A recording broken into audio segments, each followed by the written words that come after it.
Tanınmış teleaparıcı Zaur Baxşeliyev efirdə səsləndirdiyi fikrə görə məhkəməyə verilib. Oxu-Az teleqrafa istinadən xəbər verir ki, onunla bağlı xüsusi ittiham qaydasında şikayətə Səbail rayon məhkəməsində baxılıb. Aparıcının Cinayət Məcəlləsinin 147.1 və 148-ci maddələri ilə təqsirli bilinməsi üçün məhkəməyə müraciət edən Bizimlə Sən verilişində adı çəkilən Nərman Rəhimov olub.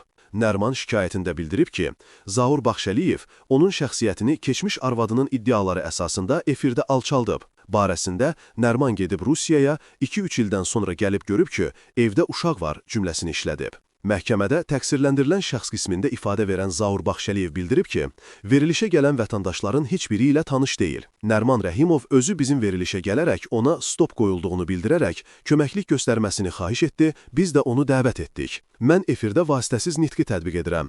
Mən nə Sədaqət xanımı, nə də Nərman Rəhimovu tanıymışam. Evdə uşağın olmasını demək böhtan sayılmır. Mən əlimdə olan rəsmi sənədlər əsasında bu məsələni səsləndirmişəm. Deyilən ifadələr vasitəsiz nitqlərdir. İfadələrimə diqqət etsəniz, Nərmanın dedikləri və rəsmi sənədlər əsasında mən fikirləri səsləndirmişəm. Verilişdə iştirak edən hüquqşünas təqdim olunmuş rəsmi sənədlərlə tanış olduqdan sonra orada göstərilən halları bildirib. Qarşı tərəfə təhqir və ya böhtan olaraq heç bir söz işlətməmişəm və bunları nəzərə alıb bəraət verilməsini məhkəmədən xahiş edirəm. Məhkəmə iclasında Azad Azərbaycan televiziya kanalında yayımlanan Bizimlə Sən verilişinin audio-video görüntülərinə cinayət prosesi tərəflərinin iştirakları ilə birlikdə baxış keçirilib. Baxış zamanı video görüntülərdə aşağıdakı ifadələr öz əksini tapıb. Hal-hazırda studiyamıza gələn şəxs 16 ildən sonra öyrənir ki, aliment ödəməli olduğu uşaq onun doğma uşağı deyil.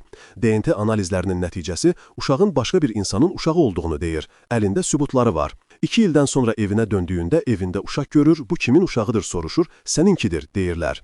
Bunların hamısını studiyamıza gələn şəxs Nərman Rəhimov deyir. Bu həqiqətmidir ya yox, gəlsin studiyamıza öyrənək. Digər bir görüntüdə isə deyilir, növbəti görüntüdə isə gedib Rusiyaya gəlib görüb ki, evində bir uşaq var. Bunun işi lap deyiləsi deyil, ifadələri yer alıb. Məhkəmə heyəti görüntülərlə tanış olduqdan sonra burada cinayət tərkibi olmadığı qənaətinə gəlib və Zaur Baxşəliyevə bəraət verib.